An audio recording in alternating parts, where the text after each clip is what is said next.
Olá, seja bem-vindo a mais uma aula do nosso curso de Teoria dos Conjuntos.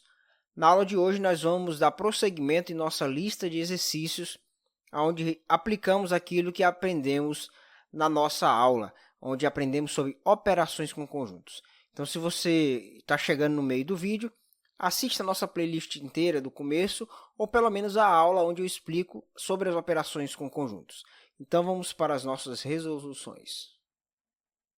Considerando os conjuntos A, aí ele diz aqui os elementos do A, conjunto B, assinale a alternativa que apresenta o conjunto formado pelos elementos que pertencem a A ou pertencem a B. Esse ou ele é importante. Quando a gente fala de ou, nós temos que entender que nós temos aqui um conjunto A, nós temos aqui um conjunto que a gente chama de conjunto B, e quando a gente fala do ou, nós estamos dizendo o seguinte: eu quero que o elemento pertença ao A, apenas ao B, ou talvez pertença aos dois. Esse é o A ou B. Essa ideia do ou está ligada a ele tem que estar em um ou em outro, ou talvez nos dois. Se ele dissesse que pertencem ou ao A ou ao B, que no caso é o ou, aí sim a gente poderia ter que se preocupar apenas com aqueles que estão apenas no A, que é essa galera aqui, e apenas no B, certo? Então, é diferente. A ou B é uma coisa, ou A ou B é outra, certo? O que ele quer de nós é isso aqui, ó, A ou B. Tem que estar em um deles, não importa se está nos dois. Que elementos são esses? São exatamente esses da alternativa E. São todos os que eu encontro no A apenas, no B apenas ou nos dois. Por exemplo, o X está nos dois, beleza. O Y e o Z está apenas no A, coloque eles aqui. O P, U e a letra V estão só no B, coloque eles aqui. Então, isso aqui nada mais é do que A união B. Então, A união B é a mesma coisa de falar dos elementos que pertencem a A ou a B. Então, você tem que ficar atento isso aqui em prova, porque isso pode cair, certo? Pode cair mais ou menos assim, ó, usando uma linguagem mais técnica. X, tal que X, não é isso? Pertence a A ou X pertence a B. Pode cair assim também, viu? Então, o elemento ele tem que pertencer ao A ou pertencer aos dois. Se pertencer a ambos, também não tem problema. Então, é isso. No caso, o conjunto A, composto por esses dois elementos, o conjunto B, e ele fala, para determinar o conjunto X, está o quê? Então, ele nos diz quem são os elementos de A, nos diz quem são os elementos de B, ele quer que a gente seja capaz de dizer quem são os elementos de X, usando essas informações que ele está nos dando aqui, beleza? Então, vamos lá. Esse desenho aqui eu vou colocar aqui para poder ajudar a gente a ilustrar. A gente sempre começa pelo meio, isso quando tem alguma coisa no meio. No caso, essa região aqui que eu pintei aqui, ó, é o A, interseção B, interseção X. Nesse caso aqui, ele não deu nada em relação a isso. Então, a gente não coloca nada nesse meio aqui. A interseção X, o que é isso? É essa partezinha aqui, ó, onde eu estou pintando agora. É a parte que há em comum entre o A e há em comum também entre o X, certo? Então, a gente vai colocar aqui, ó, no A interseção X, a gente coloca o elemento de número 1, beleza? No B interseção X está o 3, ou seja, entre o B e o X nós temos um elemento em comum, que é o elemento 3. E agora? Bom, ele fala que A união B união X tem que dar 1, 2, 3, 4 e 5. Mas e aí? O que a gente vai fazer? Em primeiro lugar, vamos preencher quem nós conhecemos. Por exemplo, o conjunto A, eu sei que ele é composto pelos elementos 1 e 2. Perceba que o elemento de número 1 ele já foi desenhado, não é isso? Então, não preciso escrever ele de novo, ele já está dentro do A. O outro elemento que eu preciso colocar é o número 2. Só que o número 2 ele vai ficar nessa parte aqui ou nessa de dentro? E a resposta é ele tem que ficar na de dentro, porque note que o 2 aparece tanto no A quanto no B, não é isso? Então, ele vai ficar nessa parte aqui, ó. Ele faz parte do A interseção B.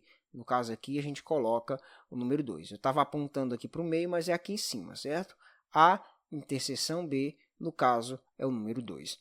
Pronto, perceba que o meu conjunto A está completo. Ele tem o 1 e o 2 dentro dele. Quando eu olho para o conjunto 3, ele é composto por 2, 3 e 4. O 2 e o 3 já estão aqui, então me falta colocar quem? Colocar quem? Falta colocar o elemento 4.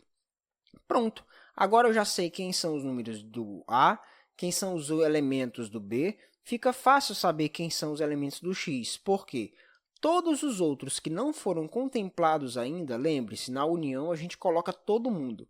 Quem não apareceu ainda é porque faz parte do X. O 1 já apareceu, o 2, o 3 e o 4, não é isso? Falta quem? Falta o número 5. O 5 faz parte apenas do X. Então, quem é o conjunto X? Basta olhar para essa região do X, que são os elementos 1, 3 e 5. 1, 3 e 5, conforme a alternativa E. De acordo com os seus conhecimentos envolvendo conjuntos, assinale a alternativa que com certeza é possível afirmar. Essa palavra, com certeza, ela é importantíssima, porque a maioria dessas alternativas que a gente vai ver, a gente vai trabalhar com a ideia do pode ser e pode não ser. Então, ele quer saber aquelas que nós teremos com certeza. Nós vamos analisar passo a passo cada uma dessas alternativas para explicar por que pode ser e que pode não ser, ou então que a gente pode afirmar com certeza, beleza? Então, embora vai ficar demorado, a gente tem que buscar perseguir isso aí, porque a gente está treinando aqui, beleza? Então, vamos lá. Vamos analisar a letra A.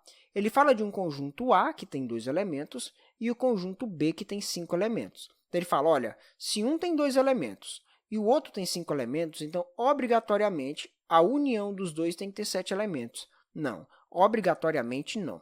Eu vou dar uma ilustração para você aqui e vou mostrar um caso onde dá certo e onde não dá certo. Veja só, não podemos afirmar com certeza o que diz a letra A, porque eu peguei um conjunto A com 2 elementos e um conjunto B com 5 elementos, igual ele me pediu, e fiz a união. Aí, na hora de unir, eu vou juntar todo mundo. Então, ficou 1, 2, 3, 4, 5, 6, 7. Na hora aí, no papel, na hora de estudar, escreva todos. Eu aqui fiz para poder ganhar tempo, tá? 1, 2, 3, 4, 5, 6, 7. Tudo separado por vírgula. Aqui, no caso, deu certo, beleza? Nesse caso aqui, o conjunto ele tem 7 elementos. Tem os números de 1 a 7. Só que olha só o que foi que eu fiz aqui, ó. No contra-exemplo, para mostrar que eu não posso afirmar com certeza, de novo eu tenho um conjunto com 2 elementos, e o B sendo um conjunto com 5 elementos. Mas, como tem um repetido entre eles, esse repetido aparece só uma vez. Então, vem o 1, aí depois o 2, que conta só uma vez aqui na hora de incluir na união, aí 3, 4, 5, 6. Então, esse conjunto aqui tem só 6 elementos. A gente pode até escrever assim, ó, número de elementos de A união B é igual a 6, não é 7. Então, eu não posso afirmar com certeza que a A é verdadeira. Depende de quem seja o A e depende de quem seja o B. Belezinha? Então, espero que tenha sido claro nesse primeiro exemplo aí. Letra B, vamos mostrar que ela está errada. Ó. Ele diz que o A tem 5 elementos e o B tem 4 elementos. Então, obrigatoriamente, A interseção B tem que ter 4 elementos. Não, gente, pode ser e pode não ser. Veja, aqui pode ser ó, 1, 2, 3, 4, 5. 5 elementos no A. E 4 elementos para o B, 1, 3, 4, 5. Aqui, qual é a interseção entre eles? É quem aparece nos dois. Observe que o 1 aparece nos dois, o 3, o 4 e o 5. Então, de fato, a interseção B tem 4 elementos. Mas veja, novamente eu criei um conjunto A com 5 elementos e um B com 4 elementos. Mas dessa vez, em comum entre eles, ficaram só apenas o 1, o 2 e o 3. No caso, aqui, a interseção entre eles é 3 elementos. Então, pode ser 4, pode ser 3, pode ser 2, pode ser 1. Olha só que interessante, como é que poderia cair numa questão parecida com essa aqui e ficaria certa a alternativa B. Se o conjunto A tem 5 elementos e o conjunto B tem 4 elementos, aí agora eu vou mudar. Então, a interseção B tem até 4 elementos. Até 4, porque eu vou pegar o que tem menos elementos. Na melhor das hipóteses, todos eles estarão dentro do conjunto que é maior. Na melhor das hipóteses. Então, eles terão a interseção B terá até 4. Não é que vai ter 4, vai ter no máximo 4 elementos em comum. Aí estaria certa a alternativa B. É uma coisa interessante para você escrever aí. Caso você queira, anote isso aí, beleza? Então vamos para a próxima. C. Se A é igual a 1, 2 e 3, né? Tem esses elementos, e B tem esses elementos, então A menos B é igual a 0, 4, 5. Errado. O que é a subtração? Muita gente tem dúvida nisso. Lá no nosso curso, na parte teórica, eu dou uma ênfase grande para você não errar isso aqui. Muita gente me pergunta, então assista lá a aula. O que é o A menos B, gente? Eu nunca vou pegar um elemento do B e colocar aqui. Sempre será o A e os seus elementos, com exceção dos que se repetem no B. Então, por exemplo, o 1 está aqui.